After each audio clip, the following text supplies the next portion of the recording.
আসমানে থাকো প্রভু, আমি জমিনে, তবু তোমারি প্রেম জমে হৃদয় গহীনে।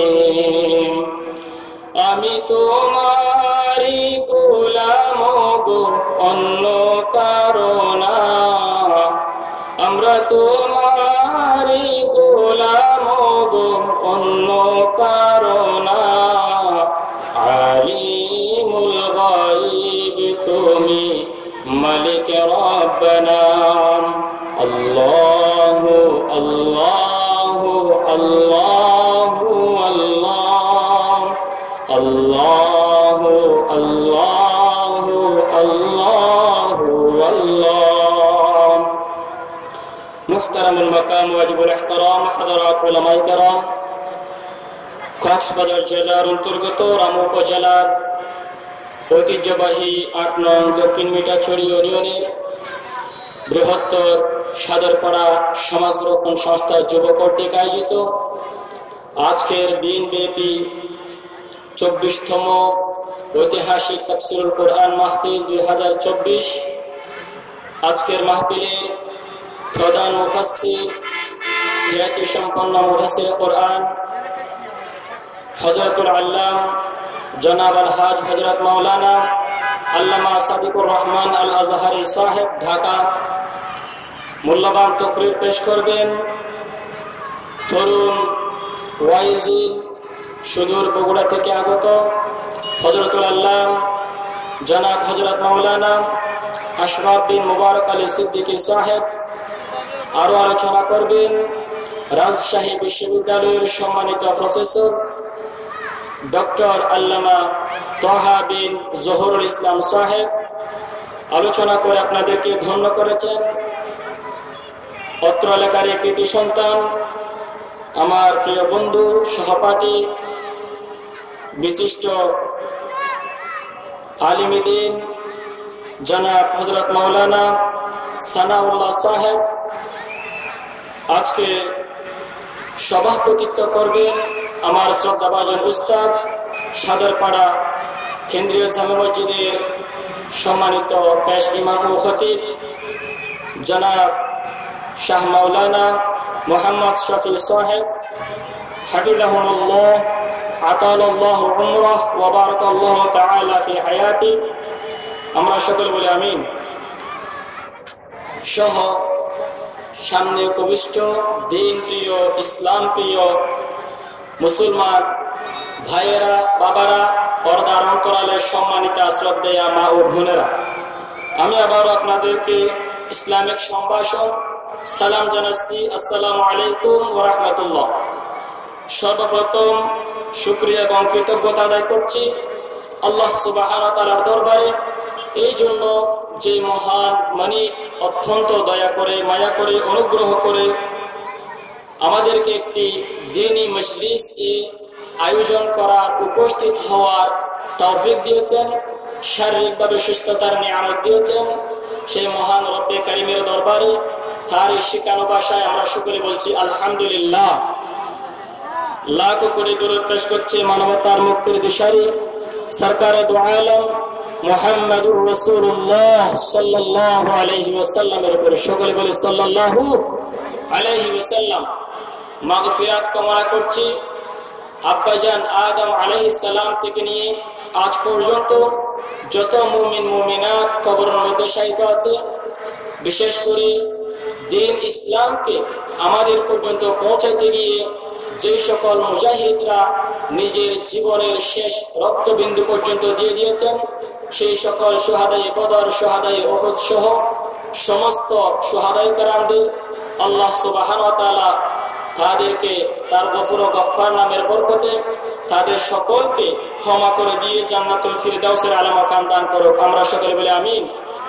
সাথে সাথে কৃতজ্ঞতা আদায় করছি সেই সকল ভাইদের, যেই সকল ভাইদের ত্যাগে, পরিশ্রমে আজকের এই আয়োজন, তাদের কৃতজ্ঞতা আদায় করছি। কারণ আল্লাহর হাবিব সাল্লাল্লাহু আলাইহি ওয়াসাল্লাম বলছেন, মান লাম ইয়াশকুরিন নাস লাম ইয়াশকুরিল্লাহ। যে ব্যক্তি মানুষের কৃতজ্ঞতা আদায় করে না, সে প্রকৃত পক্ষে আল্লাহর কৃতজ্ঞতা আদায় করে না। সেজন্য আমরা কৃতজ্ঞতা আদায় করছি যে সকল ভাইয়েরা অর্থ দিয়ে, শ্রম দিয়ে, মেধা দিয়ে, পরিশ্রম দিয়ে এই বিশাল আয়োজন করেছেন। সেই সকল ভাইদের আব্বা আম্মার গুনাহ খাতা ক্ষমা করে দিক, দুনিয়া এবং আখিরাতে আরো মর্যাদা সম্মান বাড়িয়ে দিক। আমরা সকলে বলি আমিন। সুপ্রিয় উপস্থিতি, রজব মাস প্রবেশ করে গেছে আমাদের মাঝে। আমরা অনেক মুরব্বীরা আছে, এই যে 2 দিন আগে একজন মুরব্বী হঠাৎ করে জিজ্ঞেস করলেন, হুজুর চাঁদ কি উদিত হয়েছে? অথচ আমি নিজে আমারও খেয়াল নাই এটা কিসের চাঁদ উদিত হবে। আল্লাহ আমাদেরকে ক্ষমা করুন। অবশ্যই হিসাব রাখা প্রয়োজন। আল্লাহ রাসূল সাল্লাল্লাহু আলাইহি ওয়াসাল্লাম চাঁদ কোন মাসের চাঁদ উদিত হয় এটা হিসাব রাখতেন। জিজ্ঞেস করলেন কখন উদিত হয়েছে? আমি বলছি কিসের চাঁদ? বলছে রজবের চাঁদ। সুবহানাল্লাহ। কেন? বলছে আল্লাহ রাসূল সাল্লাল্লাহু আলাইহি ওয়াসাল্লাম রজব মাস আসলে প্রস্তুতি নিতেন। তিনি বলছেন অনারান রজগরম, রজব আইলে প্রস্তুতি হয়ে বললাম। উনি এইভাবে বলছেন। আমি বলছি ও আসলে তো চাঁদ তো একদিন হয়ে গেছে, উদিত হয়ে গেছে। তিনি আফসোস করলেন, আহা একটা রোজা রাখতে পারতাম। সুবহানাল্লাহি ওয়া বিহামদিহি। আল্লাহ রাসূল সাল্লাল্লাহু আলাইহি ওয়াসাল্লাম রজব মাস আসলে দোয়া করতেন। যদিও আমরা অনেকেই বলি হাদিসটি জয়ীফ, তারপরেও আমলের জন্য, প্রস্তুতির জন্য হাদিসটি আলোচনা করা যায়, যেহেতু আমল করার ক্ষেত্রে আমাদেরকে কোনো বাধা নাই। আল্লাহ রাসূল সাল্লাল্লাহু আলাইহি ওয়াসাল্লাম দোয়া করতেন, আল্লাহুম্মা বারিক লানা ফি রজব ওয়া শাবান ওয়া বাল্লিগনা রমাদান। আল্লাহুম্মা বারিক লানা ফি রজব। আল্লাহ আমাদেরকে রজব মাসে বরকতপূর্ণ করে দাও, রজব মাস হায়াত বৃদ্ধি করে দাও, সার্বিকভাবে আমাদেরকে কল্যাণ দান করো, বরকত দান করো। ওয়া বাল্লিগনা রমাদান, যাতে করে আমরা রমজান মাসে পৌঁছাইতে পারি। সুবহানাল্লাহি ওয়া বিহামদিহি। কেন? রমজান মাস হচ্ছে গুনাহ থেকে মুক্তির মাস। কারণ যে ব্যক্তি রমজান মাস আসলে, রমজান মাস উপস্থিত হলে ইবাদত করবে, আল্লাহ সুবহানাহু ওয়া তাআলার বান্দেগি করবে, রোজা রাখবে, আল্লাহ তাকে এমন নিষ্পাপ করে দিবেন, সে নিজের মায়ের পেট থেকে বের হওয়ার সময় যেই রকম নিষ্পাপ থাকে সেই রকম করে দিবেন। সুবহানাল্লাহি ওয়া বিহামদিহি। এইজন্য আল্লাহর হাবিব সাল্লাল্লাহু আলাইহি ওয়াসাল্লাম সাহাবায়ে কেরামরা বর্ণনা করছেন, আল্লাহ রাসূল সাল্লাল্লাহু আলাইহি ওয়াসাল্লাম মিম্বারের মধ্যে দাঁড়ালেন, 1 কদম রাখার পরে আমিন বললেন, 2 কদম রাখার পরে আমিন বললেন, 3য় কদম রাখার পরে আমিন বললেন। সাহাবায়ে কেরামরা জিজ্ঞেস করলেন, ইয়া রাসূলুল্লাহ, ইয়া হাবিবাল্লাহ, আপনি কেন আমিন আমিন আমিন বললেন? আল্লাহর হাবিব সাল্লাল্লাহু আলাইহি ওয়াসাল্লাম বলছেন, এই মুহূর্তে জিবরিল আমিন আলাইহিস সালাম আমার কানে কানে এসে বলে গেছেন, যেই ব্যক্তি রমজান মাস উপস্থিত হওয়ার পরে রোজা রেখে আল্লাহ সুবহানাহু ওয়া তাআলার নিকট ক্ষমা চেয়ে নিজের গুনাহ খাতা ক্ষমা করতে পারলো না, সেই ব্যক্তির জন্য ধ্বংস অনিবার্য। আমি আমিন বলে দিলাম, ধ্বংস তার জন্য হয়ে যাক।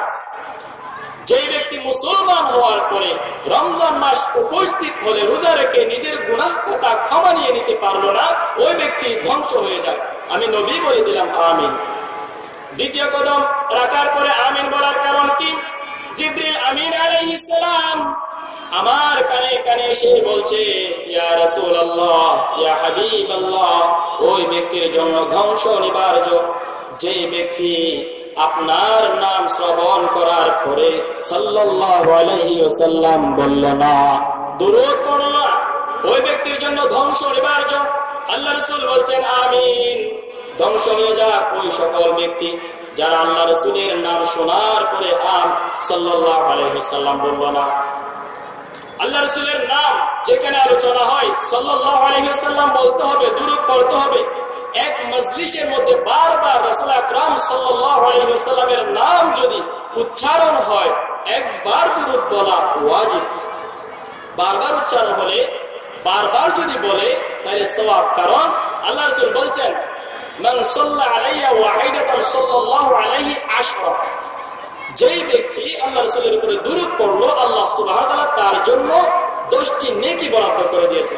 শুধু তাই নয়, আল্লাহ রাসূল বলছেন, যেই ব্যক্তি রাসূল আকরাম সাল্লাল্লাহু আলাইহি ওয়াসাল্লামের উপরে দুরূদ পাঠ করবে 10টি মর্যাদা বাড়াই দিবেন। 10টি গুনাহ তার আমলনামা থেকে মুছে দিবেন। সুবহানাল্লাহ। দুরূদের ফজিলত অনেক আছে। যে ব্যক্তি দুরূদ পড়ে, আল্লাহ রাসূল বলছেন নিজের নাম সহ, নিজের বাবার নাম সহ আমার কাছে ফেরেশতারা পৌঁছায় দেয়। সুবহানাল্লাহ। বাবার নাম সহ আব্দুল্লাহর ছেলে মুহাম্মদ আপনাকে দুরূদ পাঠিয়েছেন, আব্দুর রহমানের ছেলে আব্দুল জব্বার আপনাকে সালাম দিয়েছেন, আমি সালামের জবাব দিই, আর কিয়ামতের দিন ওই ব্যক্তির জন্য আমি নবী সুপারিশকারী হয়ে যাব। সুবহানাল্লাহ। আল্লাহ রাসূল বলছেন আর যে ব্যক্তি আমি নবীর রওজা মুবারকের সামনে এসে দুরূদ পড়ে সালাতু সালাম জানাই, আমি নবী সরাসরি তার জবাব দেই। সুবহানাল্লাহ। ওই জন্য রাসূল আকরাম সাল্লাল্লাহু আলাইহি ওয়াসাল্লামের নাম যদি আমাদের সামনে চলে আসে, আমরা যদি সাল্লাল্লাহু আলাইহি ওয়াসাল্লাম বলি আমাদের লাভ না ক্ষতি। মর্যাদা বাড়ানোর জন্য আমরা চেষ্টা করি, একটা চেয়ার বসানোর জন্য মানুষের পর মানুষ খুন করে মর্যাদা পাওয়ার জন্য। চেয়ারম্যান হলে মর্যাদা বাড়বে, এমপি হলে মর্যাদা বাড়বে, মন্ত্রী হলে মর্যাদা বাড়বে। মর্যাদার জন্য মানুষের পর মানুষ খুন করে, আছে না নাই? আল্লাহ সুবহানাহু ওয়া তাআলা বলছেন আমি আল্লাহর যদি নবীর উপরে আমার হাবিবের উপরে দুরূদ পড়লে তোমার মর্যাদা আমি বাড়াই দেব। সুবহানাল্লাহি ওয়া বিহামদিহি। ওই জন্য আমরা রাসূল আকরাম সাল্লাল্লাহু আলাইহি ওয়াসাল্লামের নাম আলোচনা হলে কি বলবো? সাল্লাল্লাহু আলাইহি ওয়াসাল্লাম। আর ওই ব্যক্তির জন্য ধ্বংস অনিবার্য, যেই ব্যক্তির মা বাবা বেঁচে আছে তাদের সেবা যত্ন করে জান্নাতি হতে পারলো না, ওই ব্যক্তির জন্য ধ্বংস অনিবার্য। আল্লাহ রাসূল বলছেন আমিন, আমি সত্যায়িত করে দিলাম। কোন নবী দেখেন? তায়েফের মধ্যে আল্লাহ রাসূল সাল্লাল্লাহু আলাইহি ওয়াসাল্লাম ইসলামের প্রাথমিক যুগে মক্কার মধ্যে দাওয়াত দিতে দিতে মক্কাবাসীরা যখন দাওয়াত কবুল করছে না, মক্কাবাসীরা যখন অত্যাচার করা শুরু করেছে, আল্লাহ রাসূল সাল্লাল্লাহু আলাইহি ওয়াসাল্লাম তার দুধ মাতা হালিমাতু সাদিয়া আলাইহিস সালামের কাছে রাদিয়াল্লাহু তাআলা আনহার কাছে গ্রামের মধ্যে দাওয়াত নিয়ে গেলেন। তায়েফবাসীরা তাকে লাঞ্ছিত করলেন, পাথর নিক্ষেপ করলেন, পাগল বললেন, তাড়িয়ে দিলেন। পাথরের আঘাতে রাসূল করিম সাল্লাল্লাহু আলাইহি ওয়াসাল্লামের শরীর মুবারক থেকে রক্ত ঝরে ঝরে তার পাদুকাদা একেবারে পায়ের সঙ্গে অ্যাডজাস্ট হয়ে গেছে। সেই কষ্টের ইতিহাস আপনারা জানেন কিনা? আল্লাহ রাসূলের কাছে পাহাড়ের ফেরেশতারা আসছে, ফেরেশতাদের সরদার জিবরিল আমিন আলাইহিস সালাম এসেছেন, আল্লাহ রাসূলের কাছে অনুমতি চেয়েছেন। আল্লাহ রাসূল বলছেন কিসের জন্য এসেছো? ফেরেশতাদ্বয় বলছেন ইয়া রাসূলুল্লাহ, ইয়া হাবিবাল্লাহ, যে আপনি নবীর উপরে একটা মশা পর্যন্ত বসা আল্লাহ হারাম করে দিয়েছেন। মশা কখনো আপনার শরীরের রক্ত মুবারক খায় নাই, হারাম করে দিয়েছেন আল্লাহ। আপনার শরীরের উপরে সূর্যের তাপ না পড়ার জন্য আল্লাহ সুবহানাহু ওয়া তাআলা মেঘমালার ব্যবস্থা করে দিয়েছেন। আপনি রাস্তা দিয়ে হাঁটার সময় গাছপালা আপনাকে সালাম জানায়, সেই নবীর শরীর থেকে রক্ত জড়িয়েছে, সেটা আমরা কিভাবে বরদাস্ত করি? আপনি অনুমতি দেন, আমরা ওই তায়েফবাসীদেরকে পাহাড়ের মধ্যে পিষ্ট করে ফেলবো। আল্লাহ রাসূল বলছেন না না, তারা হয়তো এখন বুঝে নাই, তাদের পরবর্তী প্রজন্ম এমন আসতে পারে তারা আমার দ্বীনের দাওয়াত মানুষের কাছে কাছে পৌঁছাবে। তাদেরকে আমি অভিশাপ দিলাম না, ধ্বংস করতে অনুমতি দিলাম না। যেই নবীর রক্ত মশা খাওয়া হারাম, যেই নবীর গায়ের উপরে সূর্যের তাপ পড়তে পারে নাই, সেই নবীর শরীর থেকে রক্ত জড়িয়েছেন, তাদেরকে আল্লাহ রাসূল ক্ষমা করে দিয়েছেন। সেই নবী বলছেন ওই সকল উম্মতেরা ধ্বংস হয়ে যাক যেই ব্যক্তি রমজান মাস পাওয়ার পরে আল্লাহ সুবহানাহু ওয়া তাআলার নিকট গুনাহ কথা ক্ষমাছে জান্নাতি হতে পারলো না, ওই ব্যক্তির জন্য ধ্বংস অনিবার্য। হয়ে যাক ধ্বংস, লাগবে না এরকম উম্মত। ধ্বংস হয়ে যাক ওই ব্যক্তি যে ব্যক্তি মা বাবাকে পাওয়ার পরে তাদের সেবা যত্ন করে জান্নাতি হতে পারলো না, ওই ব্যক্তি ধ্বংস হয়ে যাক। আল্লাহ রাসূল বলেন হুমা জান্নাতুকা ওয়া নারুকা, মা বাবা তোমার জান্নাত, মা বাবা তোমার জাহান্নাম। প্রত্যেকদিন সকাল বেলা জান্নাতের 8টি দরজা, জাহান্নামের 7টি দরজা খুলে দেওয়া হয়। আল্লাহ রাসূল বলছেন যে ব্যক্তি মা বাবাকে রাজি খুশি করলো, মা বাবার সঙ্গে সৎ আচরণ করলো, মা বাবাকে রাজি রাখলো, আল্লাহ সুবহানাহু ওয়া তাআলা ওই বান্দার জন্য জাহান্নামের 7টি দরজা বন্ধ করে দিয়ে জান্নাতের 8টি দরজা খুলে রাখেন। আর যে ব্যক্তি মা বাবার সঙ্গে অসৎ আচরণ করেছে, মা বাবা যে সন্তানের উপরে নারাজ হয়ে দেয়, আল্লাহ সুবহানাহু ওয়া তাআলা তার জন্য জান্নাতের দরজা বন্ধ করে দিয়ে জাহান্নামের দরজা খুলে রাখেন। ওই জন্য আল্লাহ রাসূল বলেন, হুমা জান্নাতুকা ওয়া নারুকা, মা বাবা তোমার জান্নাত, মা বাবা তোমার জাহান্নাম। ওই জন্য মা বাবাকে যে ব্যক্তি পেল, ওই ব্যক্তি যেন মা বাবার সেবা যত্ন করে জান্নাত উপার্জন করে নেয়। যদি হয় আপনি সফল, যদি না হন আপনার মতন ব্যর্থ এবং দুর্ভাগা আর পৃথিবীর জমিনে, আল্লাহর জমিনে আসমানের নিচে আর একজনও নাই। যাদের মা বাবা বেঁচে নাই তারা কি করবেন? মা বাবার জন্য বেশি বেশি দোয়া করবেন। রব্বিরহামহুমা কামা রাব্বায়ানি সগীরা। ওগো রব, হে আমাদের প্রভু, যেই মা বাবা আমাদেরকে ছোট্টকালে লালন পালন করেছেন, ওই মা বাবাকে আপনি তোমার রহমতের চাদরে আবদ্ধ করে নেন। যেই মা বাবা বেঁচে নাই, মা বাবার আত্মীয় স্বজনদের কাছে গিয়ে গিয়ে তাদের সেবা যত্ন করবেন, তাদের সহযোগিতা করবেন। আল্লাহ রাসূল সাল্লাল্লাহু আলাইহি ওয়াসাল্লামের আম্মা নিজের জীবনে 6 বছর বয়সে দুনিয়া থেকে চলে গিয়েছিলেন। আল্লাহ রাসূল সাল্লাল্লাহু আলাইহি ওয়াসাল্লাম বড় হওয়ার পরে শুধু দুধ মাতা হালিমাতুস সাদিয়াকে কত মর্যাদা দিয়েছেন দেখেন। রাসূল আকরাম সাল্লাল্লাহু আলাইহি ওয়াসাল্লাম মজলিসের মধ্যে বসা ছিলেন, একজন মহিলা হঠাৎ করে আসলেন। আল্লাহ রাসূল সাল্লাল্লাহু আলাইহি ওয়াসাল্লাম নিজের পাগড়ি মুবারক খুলে বিছিয়ে দিলেন। ওই মহিলা এসে পাগড়ির উপরে বসলেন। সাহাবায়ে কেরাম আশ্চর্য হয়ে গেছে, কি রে, আল্লাহ রাসূলের পাগড়ির উপরে বসতে পারে এরকম সাহস কার আছে? আল্লাহ রাসূল সাল্লাল্লাহু আলাইহি ওয়াসাল্লাম ওই মহিলা চলে যাওয়ার পরে বলছেন, তোমরা জানো না উনি হচ্ছে আমার দুধ মাতা হালিমাতুস সাদিয়া রাদিয়াল্লাহু তাআলা আনহা। সুবহানাল্লাহ। এইভাবে সম্মান করতেন। যে ব্যক্তি মা বাবা দুনিয়া থেকে চলে গেছে, মা বাবার বন্ধু বান্ধবদেরকে সাহায্য করবেন, সহযোগিতা করবেন, মা বাবার দরবারে সব পৌঁছে দিবেন কে? সৌভাগ্যবান সন্তানরা তো তাই করে। আও ওয়ালাদিন সালিহিন ইয়াদউ লাহু, এমন নেককার সন্তান, যে সন্তান পিতামাতার জন্য দোয়া করে, মা বাবা যদি কবরে চলেও যায় তার কবরে সব পৌঁছে দিবেন কে? আল্লাহ সুবহানাহু ওয়া তাআলা। ওই জন্য মা বাবা যাদের বেঁচে আছে, আমাদের মা বাবার সেবা যত্ন করার প্রয়োজন আছে না নাই? আসুন, রমজান মাস আসছে, রজব মাস এসেছে, আমরা রমজানের প্রস্তুতি নিই। রমজানের প্রস্তুতি যদি আমরা ভালোভাবে নিতে পারি, রমজান মাস আসলে রমজান মাসে আমরা ইবাদত করব, ইবাদত করে আমরা জাহান্নাম থেকে মুক্ত হয়ে জান্নাতি মানুষ হয়ে যাব ইনশাআল্লাহ।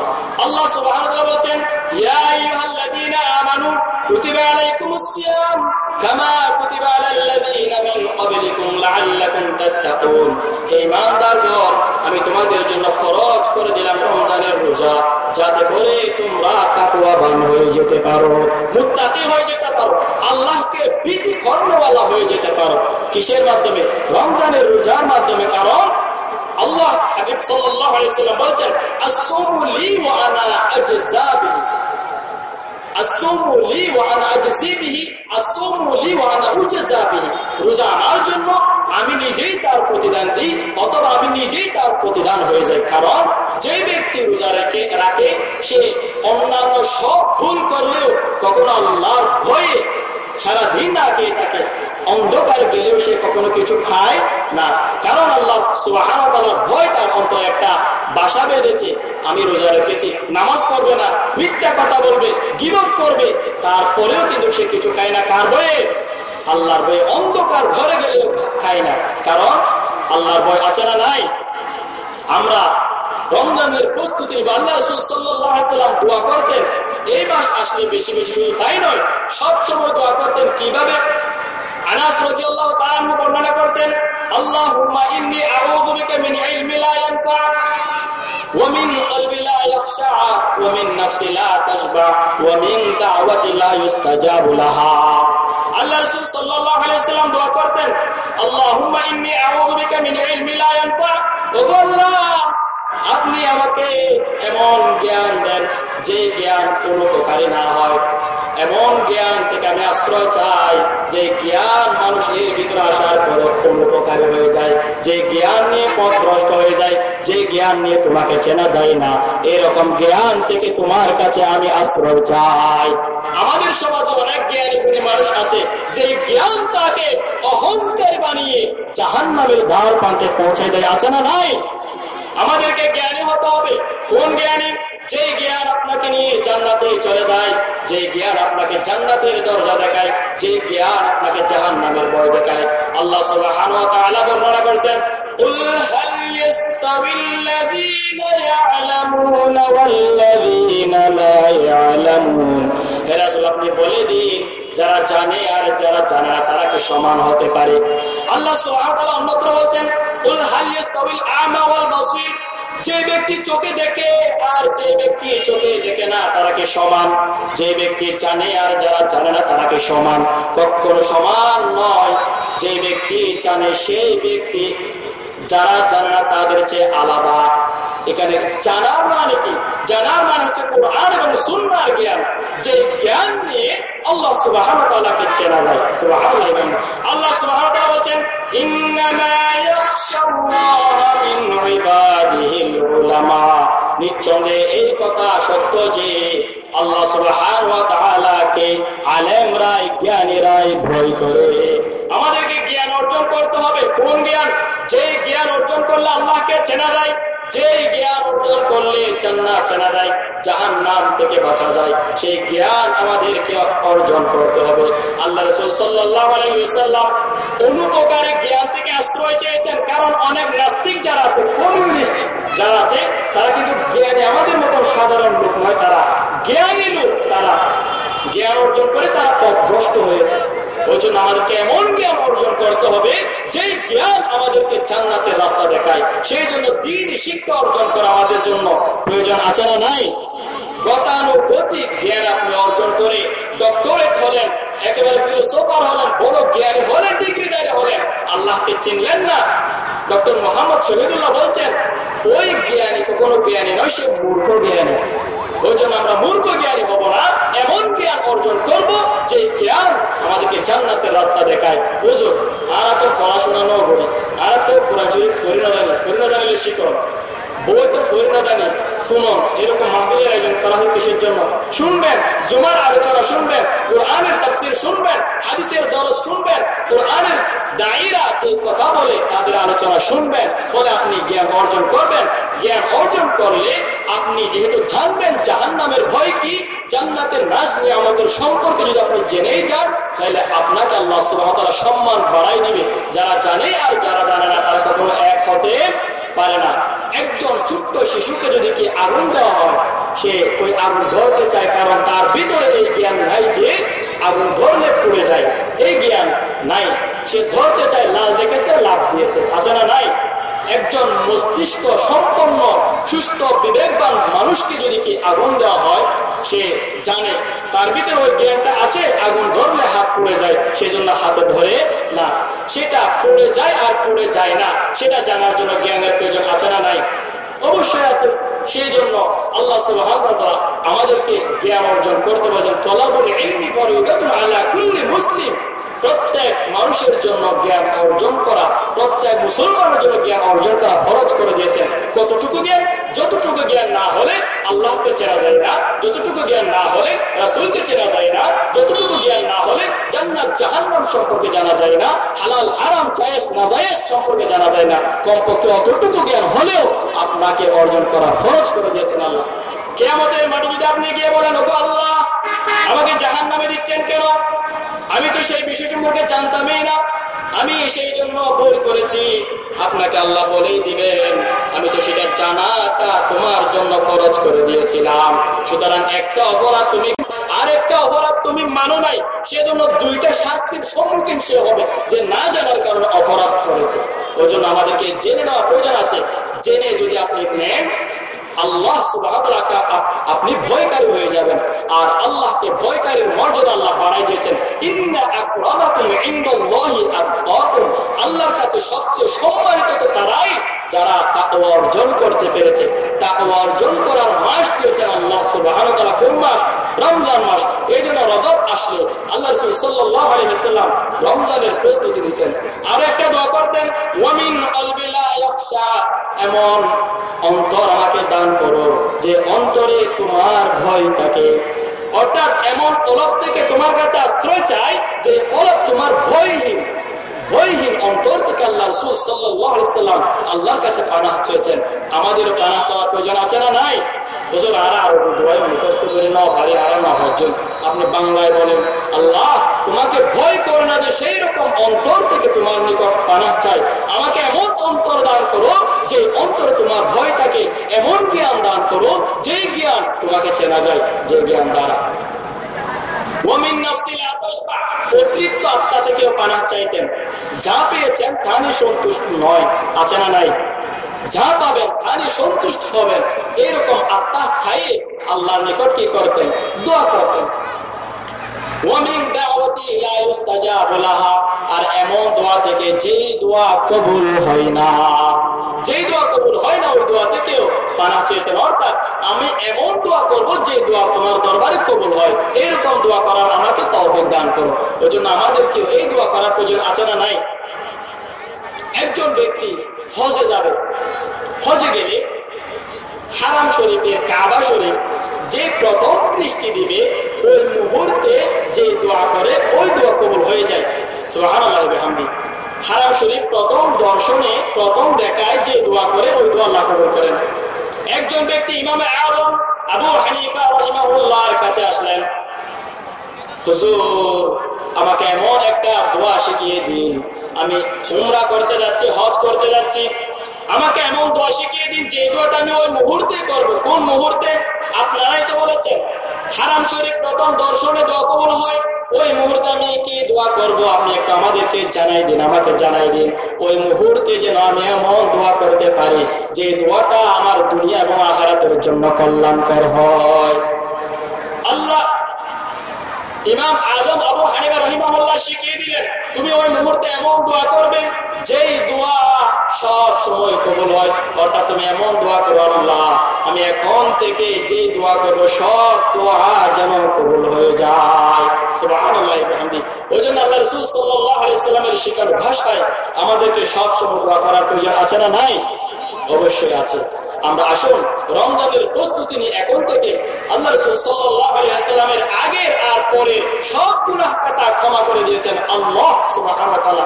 সেই নবী রাত্রিকালে দণ্ডায়মান হয়ে ইবাদত করতেন, পা মুবারক খুলে যাইত, সিজদা করতেন, লম্বা করে দাঁড়িয়ে থাকতেন, লম্বা কিরাত পড়তেন। আম্মা জান আয়েশা সিদ্দিকা রাদিয়াল্লাহু তাআলা জিজ্ঞেস করলেন, ইয়া রাসূলুল্লাহ ইয়া হাবিবাল্লাহ, আপনাকে তো আল্লাহ সুবহানাহু ওয়া তাআলা আগের আর পরের সব গুনাহ ক্ষমা করে দিয়েছেন, আপনি কেন এত কষ্ট করেন? আল্লাহ রাসূল সাল্লাল্লাহু আলাইহি ওয়াসাল্লাম বলতেন, আয়েশা রে আমি কেন দোয়া করব না যে আল্লাহ সুবহানাহু ওয়া তাআলা তার অশেষ অনুগ্রহে আমাকে আগের আর পরের সমস্ত গুনাহ ক্ষমা করে দিয়েছেন, আমি ওই রবের কি কৃতজ্ঞ বান্দা হব না নাকি? কৃতজ্ঞ বান্দা হওয়ার জন্য আমি ইবাদত করি আর আমার উম্মতের জন্য দোয়া করি। সুবহানাল্লাহ ওয়া বিহামদিহি। আমার আপনার আগের আর পরের গুনাহের কোনো শেষ নাই, অথচ আমরা কি দোয়া কখনো করি? করি না। আমাদেরকে দোয়া করতে হবে বেশি বেশি, ইবাদত গুজার হতে হবে, আল্লাহর মুত্তাকি বান্দা হতে হবে অবশ্যই ইনশাআল্লাহ। একটি হাদিস মনে পড়ে গেছে, আল্লাহ রাসূল সাল্লাল্লাহু আলাইহি ওয়াসাল্লাম বলেন, লিল মুমিনি আলাল মুমিনি সিত্তু খিসাল, একজন ইমানদারের উপরে 6টি হক রয়েছে, 6টি অধিকার রয়েছে, 6টি দায়িত্ব রয়েছে। একজন মুমিন আরেকজন মুমিনের উপরে অধিকার কয়টি? সিত্তু খিসাল, 6টি অধিকার। ইয়াউদুহু ইলা মারিদা, যখন একজন আল্লাহর বান্দা ইমানদার অসুস্থ হয়ে যায় তাকে দেখতে যাওয়া। হক, অধিকার, দায়িত্ব, ওয়াজিব। আল্লাহ রাসূল সাল্লাল্লাহু আলাইহি ওয়াসাল্লাম এমনিতে কথা বলেন নাই, তার জন্য মর্যাদার ব্যবস্থা করে দিয়েছেন। আল্লাহ রাসূল বলছেন, যে ব্যক্তি একজন অসুস্থ রোগীকে দেখতে যায় আল্লাহ সুবহানাহু ওয়া তাআলা তার জন্য ৭০,০০০ ফেরেশতা নিযুক্ত করে দেন, যারা সকাল থেকে সন্ধ্যা পর্যন্ত তার জন্য দোয়া করতে থাকে। ও আল্লাহ, যে বান্দা তোমার একজন বান্দাকে দেখতে গিয়েছে তাকে তুমি ক্ষমা করে দাও, তার মর্যাদা বৃদ্ধি করে দাও, তাকে তুমি ক্ষমা করে জান্নাতের বাসিন্দা পর্যন্ত বানিয়ে দাও। দোয়া করতে থাকে। যে ব্যক্তি সকালবেলা একজন অসুস্থ রোগীকে দেখতে যায় ওই ব্যক্তির জন্য সন্ধ্যা পর্যন্ত, সন্ধ্যাবেলা দেখতে গেলে সকাল পর্যন্ত ৭০,০০০ ফেরেশতা ওই বান্দার জন্য নিযুক্ত করে দেন। অথচ আমরা হুজুরের হাসে যদি দোয়া করবেন হুজুর কা দোয়া করছেন, অথচ ছোট্ট বিষয় একটু রোগী দেখতে গেলেন তাকে সাহস দিলেন, অভয় দিলেন, তার জন্য দোয়া করলেন, তার কাছ থেকে দোয়া চেয়ে নিলেন। আল্লাহ রাসূল বলছেন রোগীর কাছে যখন যাবে তার কাছ থেকে দোয়া চেয়ে নাও, কারণ সে সবচেয়ে বেশি আল্লাহর মুখাপেক্ষী। সেই যদি দোয়া করে তোমার জন্য, তোমার দোয়া কবুল হয়ে যায়। তাকে বলবেন ভালো হয়ে যাবে অসুস্থতা, বেশি দিন না। আল্লাহ রাসূল বলছেন মান ইউরিদিল্লাহু বিহি খায়রান ইউসিবহু, আল্লাহ যার কল্যাণ চান তাকে মুসিবত দেন, একটু একটু মুসিবতের পরীক্ষা দিয়ে তাকে গুনাহ কাটা ক্ষমা করে জান্নাতি মানুষ বানায় দিতে চান। খাঁটি স্বর্ণ আমাদের জুয়েলার্সের মধ্যে যখন আমরা দেই, পুড়িয়ে যেরকম স্বর্ণ দিয়ে এখানে পুড়িয়ে খাঁটিটা বের করে, ঠিক আল্লাহ সুবহানাহু ওয়া তাআলার খাস বান্দা, মুত্তাকি বান্দা, প্রকৃত খাঁটি ইবাদত গুজার মানুষকে বাছাই করতে গিয়ে মুসিবতে ফেলেন একটু একটু। কারণ আল্লাহ তাকে ভালোবাসেন বলে আখিরাতের জন্য মুসিবতটা রেখে না দিয়ে দুনিয়ার মধ্যে দিয়ে ধৈর্য ধারণ করে কিনা দেখে দুনিয়ার মধ্যে তাকে গুনাহ খাতা মুছে দিয়ে মুসিবতের মাধ্যমে কি করতে চান? গুনাহ মুছাই দিতে চান। ওই জন্য আমরা অধৈর্য হব, মুসিবতে পড়লে দেখতে যাব। আমাদেরকে এই দেখতে যাওয়ার সিদ্ধান্ত দিয়েছেন কে? উপদেশ দিয়েছেন কে? আল্লাহর হাবিব সাল্লাল্লাহু আলাইহি ওয়াসাল্লাম। যদি আপনি কিয়ামতের ময়দানে উপস্থিত হন, আল্লাহ সুবহানাহু ওয়া তাআলা আপনাকে প্রশ্ন করবেন, বান্দা তোমার টাকা ছিল, পয়সা ছিল, অর্থ করেছিল, সুস্থ সবল ছিলে তুমি, আমি অসুস্থ ছিলাম, তুমি দেখতে যাও নাই, আমি না খেয়ে থেকেছিলাম, আমাকে খাবার দাও নাই, আমি উলঙ্গ ছিলাম, আমি শীতে খাচ্ছিলাম, তুমি আমাকে কাপড় দাও নাই। আপনি বান্দা হিসেবে বলবেন, বান্দা হিসেবে আপনি বলবেন, ওগো আল্লাহ আনতা রাব্বুল আলামিন, আপনি তো সব কিছুর প্রতিপালক, উভয় জগতের প্রতিপালক আপনি নিজে। আপনাকে কিভাবে আমি খাওয়াবো, আপনাকে কিভাবে আমি পড়াবো, আপনাকে কিভাবে আমি পরিধান করাবো আমি তো জানি না। আল্লাহ সুবহানাহু ওয়া তাআলা আপনাকে দেখাই দিবেন, তোমার বাড়ির পাশে একজন অসুস্থ ব্যক্তি অসুখ হয়ে পড়ে থাকছিল অনেক দিন ধরে, তাকে দেখতে যাও নাই। তোমার বাড়ির পাশে একজন শীতে কাঁপছিল, ভালো টাকা ছিল না ভালো জামা কাপড় ক্রয় করার জন্য, তুমি তাকে জামার ব্যবস্থা করে দাও নাই। তুমি জামার পর জামা নিয়েছো, সুন্দর সুন্দর জামা পরিধান করে তুমি বের হয়েছো, অহংকার করেছো, ভালো জামা পরিধান করে তুমি মানুষের সমাজে চলাফেরা করেছো। অথচ তোমার বাড়ির পাশে একজন অভাগা দুর্বল লোক কাপড় পরতে পারে নাই, কখন যে ঈদের সময় একটা জামা নিয়েছিল, ওই জামা ছাড়া দ্বিতীয় জামা কেনার কোনো সুযোগ তার ছিল না। যদি তুমি তাকে একটা জামা পরাতে, আমি আল্লাহকে তুমি সেখানে পাইতে। তোমার বাড়ির পাশে যে ব্যক্তি অসুস্থ থেকে ছিল, তাকে যদি তুমি দেখতে যাইতে, আমি আল্লাহর অনুগ্রহ সেখানেই পাইতে। আর যে ব্যক্তি না খেয়ে থেকেছিল, অভাগা, ভালো খাবার পায় নাই, ভালো মাছ পাই নাই, গোস্ত পাই নাই, কখন যে কুরবানির সময় সমাজের গোস্ত দিয়ে তখন থেকে আর বছরকে বছর কোনো গোস্ত কেনার টাকা নাই, ওই ব্যক্তিকে যদি তুমি একটিবার গোস্তের টুকরা দিতা, তাহলে আমি আল্লাহর অনুগ্রহ তুমি সেখানে পাইতা। সুবহানাল্লাহ। আমাদেরকে অসুস্থ হলে দেখতে যাওয়ার প্রয়োজন আছে না নাই? আমাদের দায়িত্ব। তাকে যদি আপনি দেখতে যান, আল্লাহ সুবহানাহু ওয়া তাআলা আপনার সময় এমন মানুষকে ব্যবস্থা করে দেবেন, আপনার বিপদের মুহূর্তে কোন আল্লাহর বান্দা আপনাকে ডাকবেন, আপনার পাশে এসে দাঁড়াবেন, আপনার সাধ্য অনুযায়ী আপনি আপনার অসুস্থ ভাইকে, অসুস্থ ইমানদারদেরকে দেখতে যাবেন, মাঝে মধ্যে হাসপাতালে ঘুরে আসবেন। আহারে, এই ব্যক্তি কত অসুস্থ, আমি তো সুস্থ আছি, আমি কি এই সুস্থতার নিয়ামত নিয়ে আল্লাহর কুদরতি কদমে একটা সিজদা দিতে পেরেছি? কত মানুষ আছে সিজদা দিতে চাই, দিতে পারে না, কোমর বাঁকা, আছে না নাই? আপনি অকৃতজ্ঞ বান্দা হয়ে যাবেন। আল্লাহ সুবহানাহু ওয়া তাআলা বলছেন, লা ইন শাকারতুম লা আযীদান্নাকুম ওয়া লা ইন কাফারতুম ইন্না আযাবী লাশাদীদ।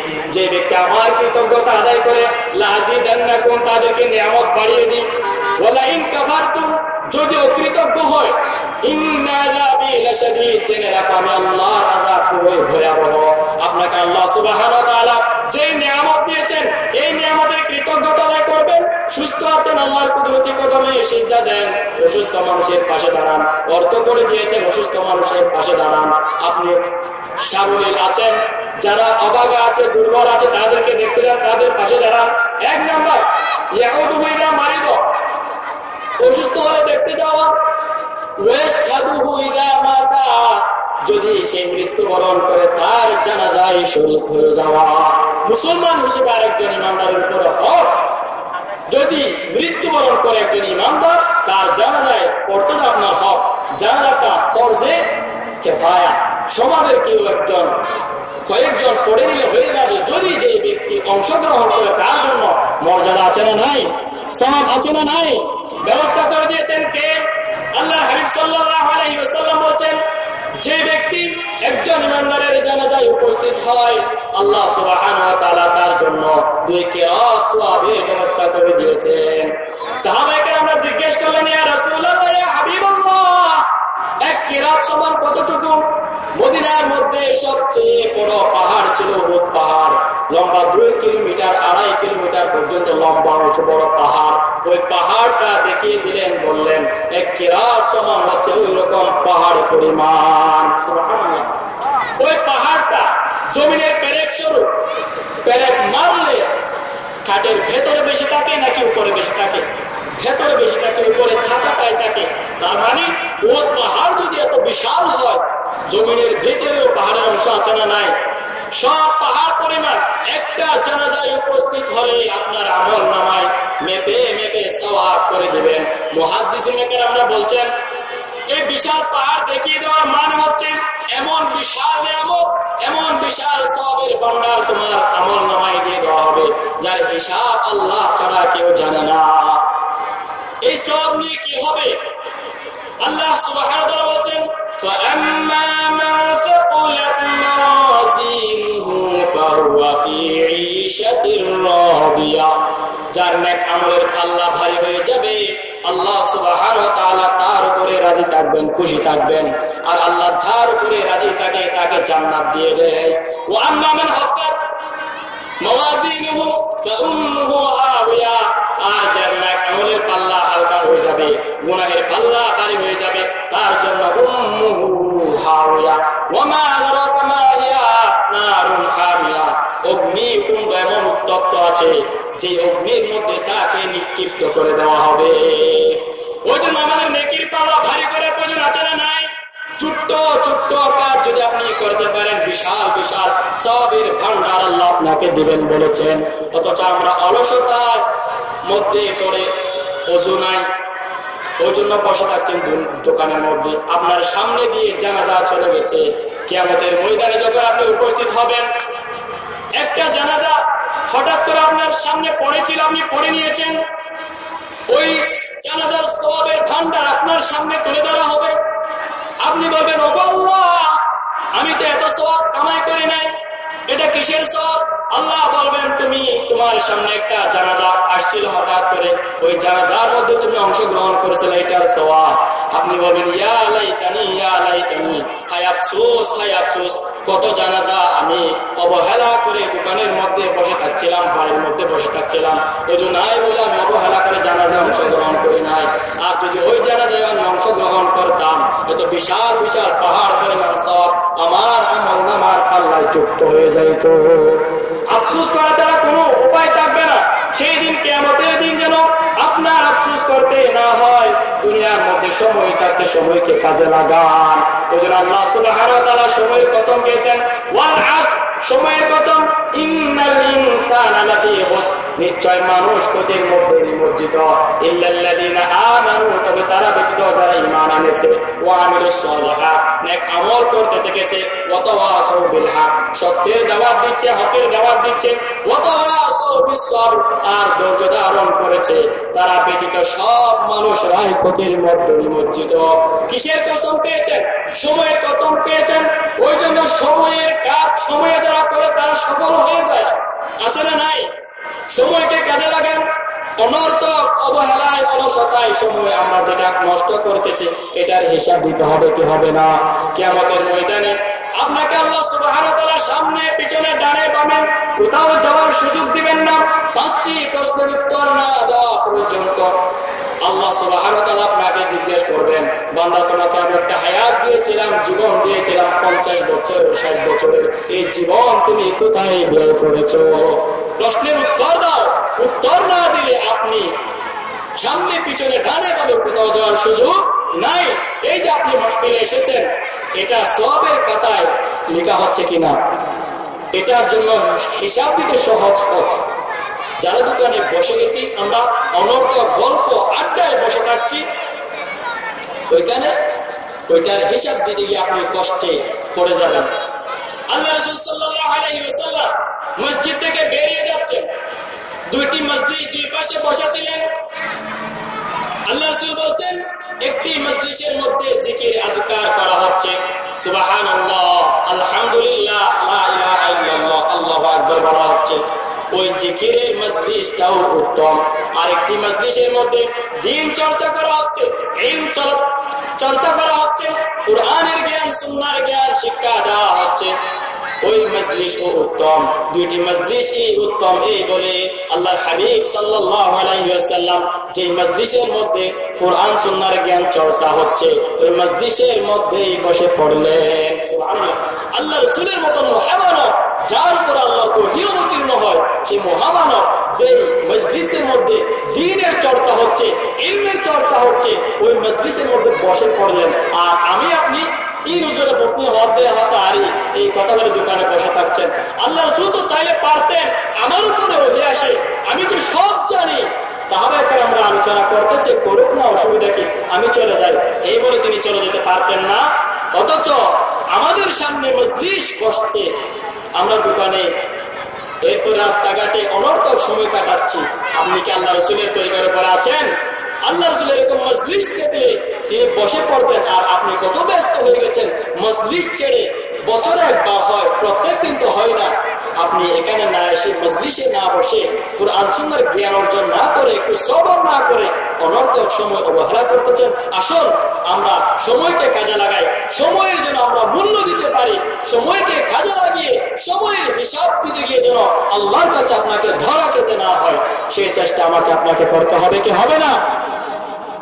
2 নাম্বার, যদি কি মৃত্যুবরণ করে ওই সাধু হইয়া মাতা মৃত্যুবরণ করলে তাকে দেখতে যাবেন, তার জানাজায় শরীক হবেন, 2 কিরাত সওয়াব ব্যবস্থা করে দিবেন কে? যেই ব্যক্তি দাফন কাফন শেষ করে আসবে তাকে 2 কিরাত দিবে, আর যে ব্যক্তি শুধু জানাজাটা শেষ করে চলে আসবে তাকে 1 কিরাত সওয়াবের মালিক বানাই দিবে।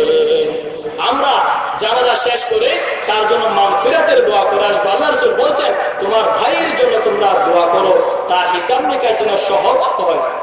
দোয়া করবেন, মাগফিরাত কামনা করবেন। তবে মুশরিক মুনাফিকের দোয়ায় জানাজায় দোয়া করবেন না, মুশরিকের জানাজায় যাবেন না। আমাদের সমাজে তো 90 মুশরিক আছে, মুনাফিক আছে, ইসলাম মানে না, দিন পছন্দ করে না, সারাটা বছর আমার ভাই তোমার ভাই বলে চিল্লাইছে, মরণের পরে আমরা বিসমিল্লাহি ওয়া আলা মিল্লাতি রাসূলিল্লাহ বলে তাকে কবরস্থ করি। আছে না নাই? যারা দুনিয়ায় নারে তাকবীর আল্লাহু আকবারের স্লোগান দিলে বলে এটা তো জঙ্গি স্লোগান। আছে না নাই? সেই যখন আবার মারা যায় তাকে কি বলে জানাজা পড়া হয়? আল্লাহু আকবার বলে কি পড়া হয় না? তাকে কেন ওই মুহূর্তে আল্লাহু আকবার বলা হবে? সে জীবনভর যার চরিত্র অনুসরণ করে দুনিয়ায় যাপন করেছেন তার মত তাকবীর দিয়ে তার জানাজা পড়া। অমুক ভাইয়ের উপর তাকে আমি রেখে গেলাম এই বলে কবরে দিয়ে আসেন, আপনি এখানে বিসমিল্লাহি ওয়া আলা মিল্লাতি রাসূলিল্লাহ বলেন। আপনার মিল্লাতে রাসূল তো দুনিয়ায় বেঁচে থাকার সময় প্রয়োজন। আল্লাহ রাসূল সাল্লাল্লাহু আলাইহি ওয়াসাল্লাম এটাই বলেছেন, তারাকতু ফীকুম আমরাইন লান তাদিল্লু মা তামাসসাকতুম বিহিমা কিতাবাল্লাহ ওয়া সুন্নাত রাসূলি। আমি তোমাদের জন্য দুটো জিনিস রেখে যাচ্ছি, একটা হচ্ছে আল্লাহর কিতাব কুরআনুল কারীম, আরেকটা হচ্ছে আমি রাসূলের রেখে যাওয়া সুন্নাহ। যারা এই দুটি জিনিস অনুসরণ করবে লান তাদিল্লু, কখনো পথভ্রষ্ট হবে না। মুবারক ছিলেন বর্তমান ভবিষ্যৎ, এখনো হবে না, ভবিষ্যতেও হবে না। কোরআন এবং সুন্নাহ যদি আপনি অনুসরণ করেন, আসলে আমরা কোরআন এবং সুন্নাহর দিকে ফিরে আসি। রাসূলের তরিকা অনুযায়ী জীবনযাপন করে, নেতার তরিকা অনুযায়ী জীবনযাপন অনেকদিন করেছেন, আর নয়, সময় থাকতে সময়কে কাজে লাগান। যদি মৃত্যুবরণ করে তার জানাজায় শরীক হবেন। 3 নাম্বার গুণ হচ্ছে, 3 নাম্বার হক, 3 নাম্বার অধিকার হচ্ছে, যদি আপনার বন্ধু দাওয়াত দেয়, ইমানদার বন্ধু যদি আপনাকে দাওয়াত দেয়, দাওয়াত গ্রহণ করা। আমরা তো এখন ধনী লোকেরা দাওয়াত করলে ওই দাওয়াতে যাই, গরিবেরা দাওয়াত করলে যাই না, অলসতা করে অবহেলা করে, গরু মানুষ মত যায় তবু বাধ্য। টিয়াওয়ালা মানুষে দব দিলে আয় আমাকে ট্যাগমেন্ট জানাবেন শুধু আছে না নাই? একজন ইমানদার দাওয়াত করলে আপনাকে ওই দাওয়াতে অংশগ্রহণ করা অবশ্যই হক, অধিকার।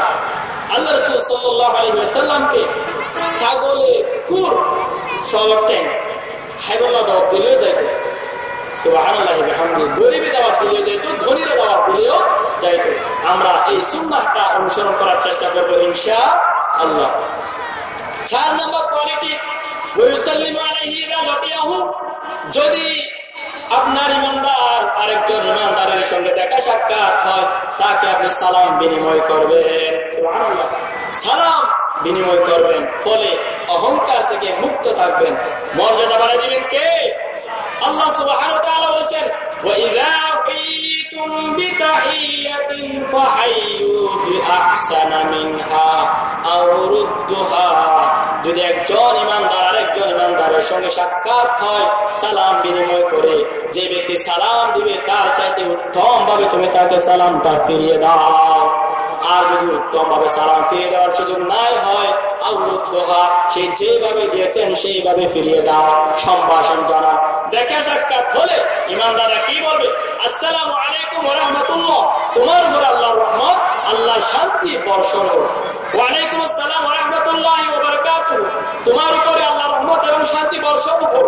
এই কথাকার আল্লাহ রাসূল সাল্লাল্লাহু আলাইহি ওয়াসাল্লাম বর্ণনা করে দিয়েছেন।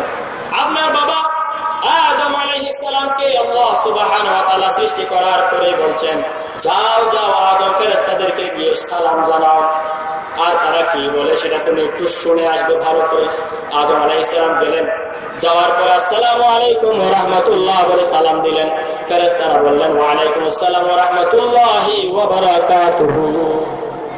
আদম আলাইহিস সালাম আল্লাহকে এসে বলছেন, ও আল্লাহ, তোমার সৃষ্টির ফেরেশতারা একটি বাক্য বেশি বলেছেন, আমি সালাম দিয়েছি ওয়া রাহমাতুল্লাহ পর্যন্ত, তারা ওয়া বারাকাতুহু পর্যন্ত বাড়িয়ে দিয়েছেন।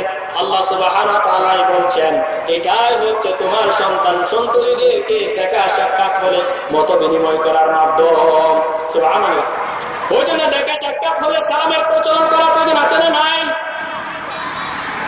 আল্লাহ রাসূল সাল্লাল্লাহু আলাইহি ওয়াসাল্লাম বলেন, তোমরা জান্নাতে প্রবেশ করতে পারবে না যতক্ষণ পর্যন্ত পূর্ণ ঈমানদার না হও, আর ততক্ষণ পর্যন্ত পূর্ণাঙ্গ ঈমানদার হবে না যতক্ষণ একজনের ভিতরে একজনের মহব্বত, ভালোবাসা সৃষ্টি না হয়। একজন ঈমানদার আরেকজন ঈমানদারের মধ্যে ভালোবাসা, বন্ধন, বন্ধুত্ব সৃষ্টি যদি না হয়, তোমরা ঈমানদার হবে না।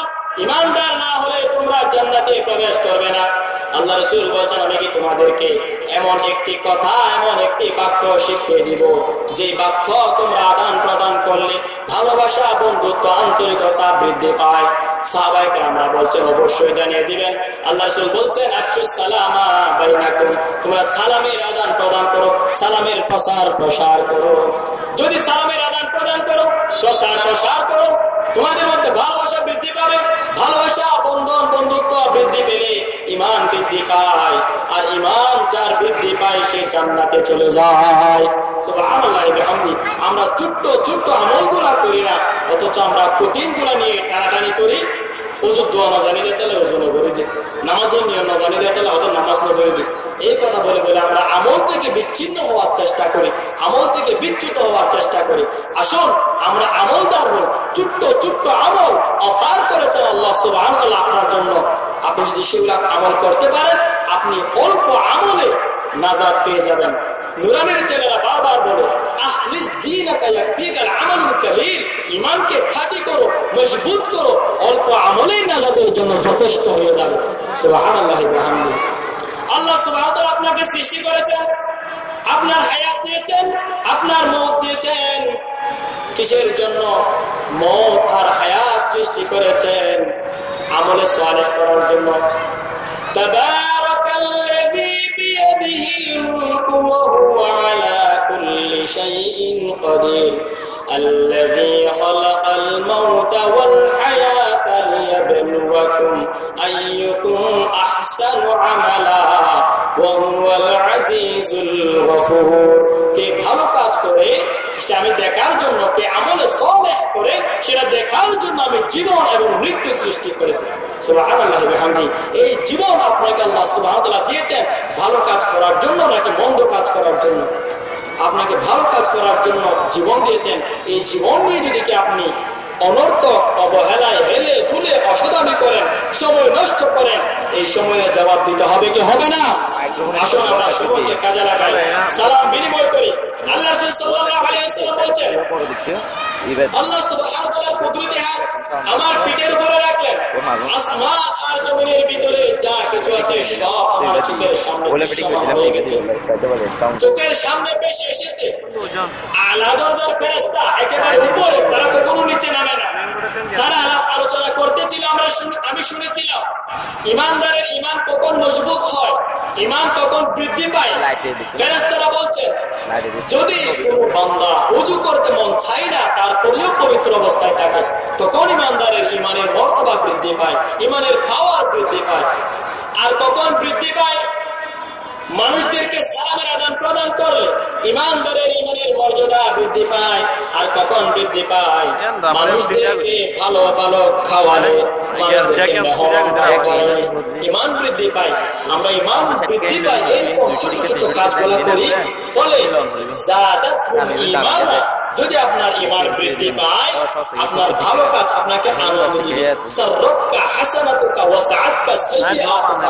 ভালো কাজ আনন্দ দেয়, মন্দ কাজ আপনাকে তিরস্কৃত করে। মনে করবেন আপনি ঈমানদার, আপনার চোখের সামনে অন্যায় হচ্ছে, অবিচার হচ্ছে, মন্দ কাজ হচ্ছে, আপনি যদি সেটা দেখার পরেও না দেখার ভান করেন, আপনার কাছে সমান মনে হয়, অন্যায়কে অন্যায় মনে না হয়, আপনি ঈমানদার নয়। তারা কি রকম? যাদের চোখ আছে দেখে না, কান আছে শুনে না, অন্তর আছে উদ্ভাবন করে না, তারা হচ্ছে উলাইকা কাল আনআম বাল হুম আদাল। তারা কিসের মতন? পশুর মতন। শুধু তাই নয়, পশুর চাইতেও নিকৃষ্ট। আয়ুনুল লা ইবসিরুনা বিহা ওয়া লাহুম আযানুল লা ইয়াসমাউনা বিহা, কুলুবুহুম লা ইয়াফকাহুনা বিহা, উলাইকা কাল আনআম বাল হুম আদাল। তারা হচ্ছে যাদের কান আছে শুনে না, চোখ আছে ভালোটা দেখে না, অন্তর আছে ভালো মন্দ বিবেচনা করতে পারে না, তারা হচ্ছে পশুর মতো। শুধু পশু নয়, পশুর চাইতেও নিকৃষ্ট। ওই জন্য আপনার অন্তর, আপনি নিকৃষ্ট হতে চান, অথচ আল্লাহ সুবহানাহু ওয়া তাআলা আপনাকে সৃষ্টির সেরা জীব, আশরাফুল মাখলুকাত হিসেবে পৃথিবী প্রেরণ করেছেন। আপনি নিজে নিজে কেন পশুর চাইতে নিকৃষ্ট হয়ে যান? কিয়ামতের দিন আপনি আরো আফসোস করবেন। এই যে পশু পাখিরা, একটি পশু আর একটি পশুকে অন্যায়ভাবে মারে না। বড় গরু ছোট গরুকে মারে, বড় মুরগি ছোট মুরগিকে মারে, বড় ছাগল ছোট ছাগলকে মারে, শক্তিশালী কুকুর দুর্বল কুকুরকে খাবার দেয় না, কামড় দেয়, আছে না নাই? কিয়ামতের দিন আল্লাহ সুবহানাহু ওয়া তাআলা এটা বিচার করবেন, দুর্বলটাকে সবল করিয়ে দিয়ে, সবলটাকে দুর্বল করিয়ে দিয়ে জাযা নিয়ে ফেলবেন, তাদের থেকে অপেক্ষা নেবেন, প্রতিদান নেবেন, সে আবার মারার পরে তাদেরকে মাটি করে ফেলবেন। এই দৃশ্য যখন মানুষ আর জিন জাতির দেখবে, ইয়া লাইতানি কুনতু তুরাবা, হায় আফসোস, হায় আফসোস, আজকে যদি আমাদেরকে হত্যা হতো তাহলে আমাদের জন্য যথেষ্ট হতো, ভালো হতো। অথচ মানুষ এর আর কোনো মৃত্যু নাই, নতুন করে জীবন দেওয়ার সুযোগ নাই। আমরা যে মৃত্যু বলি, মৃত্যু তো মৃত্যু নয়, মানুষ মরে না, মৃত্যুটা একটা মাত্র বাহন। আমরা আলেমে আরওয়ার মধ্যে ছিলাম কি ছিলাম না? সেখানে আমাদের থেকে জিজ্ঞেস করা হয়েছিল, আলাস্তু বিরাব্বিকুম, আমি কি তোমাদের রব প্রভু নয়? আপনি বলেছেন বলা। আমি বলেছি বলা, বলা, অবশ্যই আপনি আমাদের প্রভু, আপনি আমাদের প্রতিপালক, আপনি আমাদের রিজিক দাতা, আপনি আমাদের বিধানদাতা। আপনি বলেছেন, এখানে এসে আপনার মন মতন জীবনযাপন করা শুরু করেছেন। ওই যে লেনিনের মতবাদ, কার্ল মার্কসের মতবাদ, আব্রাহাম লিঙ্কনের গণতন্ত্র, এই সেই এগুলোর পিছনে আপনি দৌড়াচ্ছেন, একবারও কোরআনের কাছে আসলেন না। এখানে এসে আপনি দুনিয়ার মধ্যে জীবনযাপন করলেন, আলেমে আরওয়ার মধ্যে ছিলেন, মায়ের পেট থেকে দুনিয়ার মধ্যে আসলেন, এখান থেকে আবার আখিরাত বরজাখী জিন্দেগিতে যেতে হবে। এরপরে আখিরাতে in the day of judgement, কিয়ামতের দিবস নামক একটা দিন আছে না নাই? ওই দিনে উপস্থিত হবেন। এরপরে জান্নাত আর জাহান্নাম ফয়সালা হয়ে যাবে। তাইলে মৃত্যু মানে কি? একটা বাহন মাত্র, এই পার থেকে কবরের জিন্দেগিতে, আখিরাতের জিন্দেগিতে পার করে দেওয়ার জন্য পৌঁছে দেওয়ার জন্য একটা মাধ্যম মাত্র মৃত্যুটা। মানুষ মরে যায় না, মূলত ট্রান্সফার হয়, ইন্তেকাল হয়, এক জায়গা থেকে আরেক জায়গায় চলে যায়। আপনি মনে করেছেন আমরা মৃত্যুবরণ করলেই শেষ? না না না, এই জীবনের পরে আরো জীবন আছে না নাই? আর ওই জীবনের ভয় যাদের নাই তারাই যেমন মন চায় তেমন করতে পারে, তারাই মানুষের অধিকার নিয়ে চিনিমিনি খেলতে পারে, আছে না নাই? আসুন সেই দিনকে ভয় করি। এই চেয়ার চিরস্থায়ী নয়, এটা আমি বসেছি মাগরিবের পর থেকে ঈশার আগে আমাকে উঠে যেতে হবে, আরেকজন আসবে সেও বসবে, তাকে আবার উঠে যেতে হবে, প্রধান বক্তা আসলে সেও আলোচনা করবে, 2 ঘন্টা পরে তাকেও উঠে যেতে হবে। কিন্তু এই চেয়ারের জন্য আমরা কত কিছু করি, মানুষের অধিকার নিয়ে চিনিমিনি খেলি, মানুষের সঙ্গে জাতির সঙ্গে গাদ্দারি করি। ফেরাউন কি পেরেছে তার অবৈধ ক্ষমতা চিরস্থায়ী দখল করে রাখার জন্য? পারে নাই। আমরা তাদের থেকে ইবারত হাসিল করি না। ফেরাউন কত বছর শাসন করেছিল, তার মতন পাওয়ারফুল লিডার পৃথিবীতে এখনো আসে নাই, আসবেও না হয়তো। কত ক্ষমতাবান ছিল, অথচ মূসা আলাইহিস সালামকে তার জন্মের আগে সে যেন পৃথিবীতে জন্ম না হয় সেই চেষ্টাই করেছিল। স্বপ্নে দেখলো সে কি একটা অগ্নিকুণ্ড এসে তার রাজপ্রাসাদ চালিয়ে ফেলতেছে। জ্যোতিষীকে ডাকলেন, জ্যোতিষীদেরকে আহ্বান করলেন, তাদেরকে স্বপ্ন বর্ণনা করলেন, কি ব্যাপার আমি এরকম স্বপ্ন দেখেছি, বারবার দেখি, কি ব্যাখ্যা হতে পারে? জ্যোতিষীরা বলতেছে বনী ইসরায়েলের মধ্যে এমন একটা সন্তান জন্ম হবে যে সন্তান আপনার এই অবৈধ ক্ষমতার চেয়ার ধ্বংস করে দিবে। সে তো ক্ষমতা রাখতে চায় চিরস্থায়ী। সে তখন থেকে যেন মূসার জন্ম না হয়, যে সকল শিশু সন্তান জন্মগ্রহণ করবে পুত্র সন্তান হত্যা করে ফেলবে। কিন্তু মূসাকে পাঠানোর সিদ্ধান্ত কার? আল্লাহ সুবহানাহু ওয়া তাআলা মূসাকে প্রেরণ করলেন। অনেক লম্বা কাহিনী।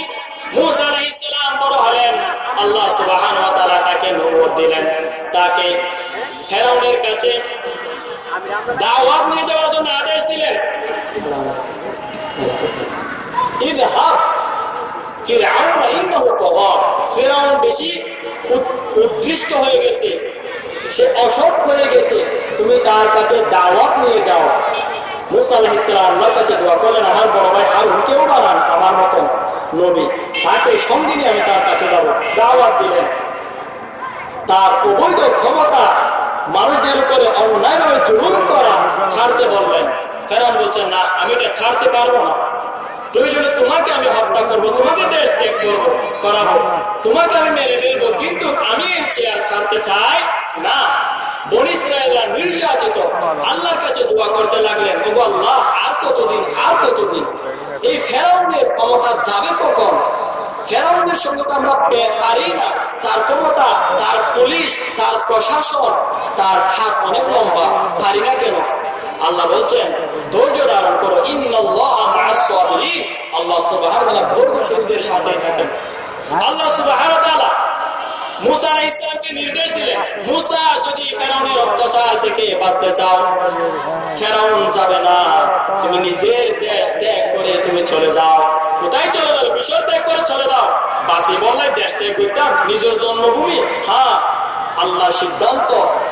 মূসা আলাইহিস সালাম সামি'না ওয়া আতা'না নির্দেশ পেলেন, সঙ্গে সঙ্গে আমল করার জন্য প্রস্তুত। সবাইকে নিলেন, তার কৌমকে নেওয়ার পরে চলে আসছেন লোহিত সাগরের কিনারায়। দেখলেন বিশাল সাগর, পিছন থেকে ফেরাউনের লস্কররা, ফেরাউন সহ জানতে পেরেছে মূসা কওম সহ তারা পালিয়ে যাচ্ছে, তাদেরকে ধাওয়া করি, তাড়াই দিই, দৌড়াই নিয়ে যায়, তারাও আসতেছে পিছনে পিছনে। মূসা আলাইহিস সালাম আল্লাহর কাছে দোয়া করলেন, ওগো আল্লাহ তুমি আমাদেরকে চলে আসতে বলেছো, আমরা এসে গেছি, আমাদের আসার চেষ্টা শেষ। মাঝখানে তো লোহিত সাগর, এই সাগরের মধ্যে তো আর পদ্মা সেতু নাই, যমুনা সেতু নাই, কিভাবে পার হবো? লঞ্চ নাই, জাহাজ নাই, কিভাবে পার হবো? আল্লাহ সুবহানাহু ওয়া তাআলা নির্দেশ দিলেন, তোমার হাতে এটা কি? বলছে এটা লাঠি। ইদরিব বিআসাকাল বাহর, তোমার হাতের লাঠিটা তুমি সাগরের মধ্যে আঘাত করো। এই লাঠিটা দিয়ে যখন আঘাত করলেন, ওয়াইদা ফারাকনা বিকুমুল বাহর, সাগর 12টি রাস্তায় পরিণত করে দিলেন কে? আল্লাহ সুবহানাহু ওয়া তাআলা 12টি রাস্তা বানাই দিলেন, আল্লাহর আদেশ মেনেছেন। সুবহানাহু ওয়া তাআলা রাস্তা করে দিলেন। মুসা আলাইহিস সালামকে অত্যাচার থেকে বাঁচানোর জন্য দেশ ত্যাগ করতে হচ্ছে। নিজের জন্মভূমি আল্লাহ সুবহানাহু ওয়া তাআলার জমিনে আল্লাহর দ্বীন বাস্তবায়ন করতে চাইলেন, অথচ অবৈধ ক্ষমতা দখলকারী ফেরাউনের জন্য পারে নাই। সুতরাং বাঁচতে হলে নিজের জীবন পর্যন্ত নয়, শুধু নিজের দেশ পর্যন্ত ত্যাগ করে চলে যেতে হচ্ছে। মনের মধ্যে দুঃখ নিয়ে চলে যাচ্ছেন। সামনে সাগর পড়লো, আল্লাহ রাস্তা করে দিলেন, রাস্তা দিয়ে চলে যাচ্ছেন। ফেরাউন এসে সাগরের কিনারায় উপস্থিত, দেখতে পেয়েছে সুন্দর সুললিত একটা রাস্তা করে দিয়েছেন। ওই রাস্তা দিয়ে দৌড়াই নিয়ে যায় মুসার কওমকে একেবারে শেষ পর্যন্ত পৌঁছাইতে কি করি পৌঁছাই দিয়ে আসি। ফেরাউন যাইতে চাই নাই, তার ঘোড়াটা ছিল পুরুষ ঘোড়া। ফেরাউনের ঘোড়া, মুসা আলাইহিস সালামের ঘোড়া ছিল নারী ঘোড়া। পুরুষ ঘোড়াটা দিল তো ওই ঘোড়ার পিছনে রাস্তা দিয়ে। ওই ঘোড়া যখন গিয়েছে, ফেরাউনের ঘোড়া সব লস্করদের ঘোড়া শক্ত নিয়ে মাঝখানে যখন গেছে, আল্লাহ সুবহানাহু ওয়া তাআলা সাগরকে মিশিয়ে দিলেন। সাগর কথা মানে কার? আল্লাহ সুবহানাহু ওয়া তাআলা। আল্লাহর খেলায় ফেরাউন টিকতে পেরেছে। আচ্ছা আপনারা বলেন তো, ফেরাউন যখন মারা যাচ্ছে, ফেরাউন যখন পানিতে হাবুডুবু খাচ্ছে, ওই মুহূর্তে ফেরাউনের হাতে ক্ষমতা ছিল কিনা? ছিল কিনা? ক্ষমতা ছিল। তার সঙ্গে তার বাহিনীরা ছিল কিনা? পুলিশ প্রশাসন, এসএসএফ, বিএসএফ, যত এনএসআই, ডিএসআই কি আছে সব ছিল তার সঙ্গে। ক্ষমতা, তার প্রশাসন, তার এসএসএফ বাহিনী তাকে রক্ষা করতে পেরেছে আল্লাহর গজব থেকে? পারে নাই। সে চাইছিল মুসাকে একেবারে ধারায় দিয়ে তার ক্ষমতার চেয়ে চিরস্থায়ী করার জন্য, কিন্তু একেবারে নিঃস্ব করে দিয়েছেন আল্লাহ সুবহানাহু ওয়া তাআলা ওই ফেরাউনকে। আমরা সেখান থেকে শিক্ষা নিই। আমরা মনে করি তাদেরকে মেরে ফেললে, হুমকি দিলে, খুন করলে, ধমকি দিলে তারা দমে যাবে, ভয় পাবে না। ঈমানদাররা আল্লাহ ছাড়া কাউকে ভয় পায় না। ঈমানদারদের জন্য আল্লাহ ছাড়া অন্য কাউকে ভয় করা চাইছে না। ওই জন্য আমরা আল্লাহওয়ালা হই, মুত্তাকি হই। যদি আপনি মুসার উত্তর শুরু হন, প্রয়োজনে দেশ ত্যাগ করতে হতে পারে। মনে করবেন না আপনার দেশ ত্যাগ করা মানে আপনি চিরতরে চলে যাওয়ার না। আল্লাহ হতে পারে এইভাবে আপনাকে বিজয় করতে চান। ফেরাউনদের থেকে আমাদেরকে শিক্ষা নিতে হবে। ওই জন্য আমরা এই ক্ষমতার চেয়ার ছাড়তে চাই না, সম্মান মর্যাদা ছাড়তে চাই না। অথচ আল্লাহ মর্যাদা বাড়াই দিবেন বলছেন কখন? যদি আপনি সালামের বিনিময় করেন। ছোটরা বড়দেরকে সালাম দিবে, বাড়ির মধ্যে ঢুকতে গেলে আপনি সালাম দিবেন, এবং সালাম নাই শান্তিও নাই। সালাম মানে কি? শান্তি। আসসালামু আলাইকুম ওয়া রাহমাতুল্লাহ, তোমার উপর আল্লাহর রহমত আর শান্তি বর্ষণ হোক। আপনি সালাম না দিয়ে ওরা কথাবার্তা বলেন, মোবাইলে কল দেন, হ্যালো আমি অমুক, আছে না নাই? আসসালামু আলাইকুম বলার পর আপনি কথা বলেন, শান্তি সেখানে থাকবে কি থাকবে না? আসুন আমরা সালামের আদান প্রদান করি, প্রচার প্রসার করি, ফলে সমাজের মধ্যে শান্তি বিরাজমান হবে। সন্তানদেরকে সালাম দেন, স্ত্রীদেরকে সালাম দেন, বাড়ির মধ্যে ঢুকলেই সালাম দেন, বাড়ি থেকেও ঢুকলেই সালাম দিবে। এখন আপনি বাড়িতে গেলে কি বলেন? মরিচ এনে, পেঁয়াজ এনে, রসুন তো হইলাম এনে, বাজার কেন করো, কে হাইবা? অথচ ওই মানুষটা কত কষ্ট করে এসেছে। এই মহিলা যদি কে কথা বলে, তারপর মস্কুলের দালাবাদ জাহাম বাজ্যা আসানা নাই। আপনি ওই মুহূর্তে বললেন কেন? আপনি তাকে রিসিভ করেন, আসসালামু আলাইকুম ওয়া রাহমাতুল্লাহ বলে, আপনার উপর আল্লাহর রহমত আর শান্তি বর্ষণ হোক, এই কথা বলে আপনি তাকে রিসিভ করেন। খাবারের জন্য পানি দেন, ঠান্ডা পানি, গোসলের ব্যবস্থা করেন, তারপরে আপনার অজুহাতগুলা বলেন, শান্তি থাকবে কি থাকবে না? এখন আমরা করি উল্টাটা, সালাম নাই, কালাম নাই, যেমন মন চায় তেমন অশ্লীল কথাবার্তা, গালিগালাজ। বাবা ছেলেকে সালাম দেয় না, ছেলে বাবাকে সালাম দেয় না। আবার হুজুররা ছাত্রদেরকে সালাম দেয় না, ছাত্ররা হুজুরদেরকে সালাম দেয় না। অথচ আমরা বড়রাও সালাম নেওয়ার জন্য বসে থাকি। আল্লাহ রাসূল সাল্লাল্লাহু আলাইহি ওয়াসাল্লাম বলেছেন, আগে যে সালাম দেয় সে অহংকার থেকে মুক্ত। আমরা আগে সালাম দিই না, সালাম নেওয়ার জন্য চেষ্টা করি। আপনি যদি আগে সালাম দেন, অহংকার থেকে মুক্ত হবেন। আল্লাহ রাসূল সাল্লাল্লাহু আলাইহি ওয়াসাল্লাম বলেছেন, যেই ব্যক্তি অন্তরে বিন্দু পরিমাণ অহংকার থাকে, ওই ব্যক্তি কখনো জান্নাতে যাবে না। শুধু তাই নয়, জান্নাতের ঘ্রাণও পাবে না।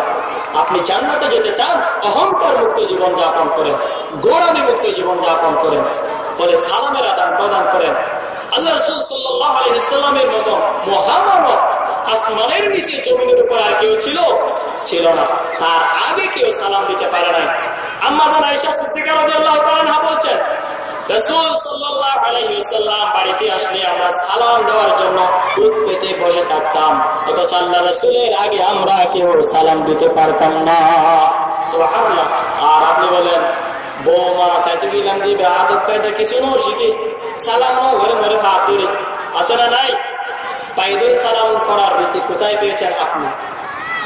আল্লাহ রাসূল সাল্লাল্লাহু আলাইহি ওয়াসাল্লাম কারো জামাতা ছিল আবু বকর উমর রাদিয়াল্লাহু তাআলা আনহুমা, তাদের জামাতা ছিল।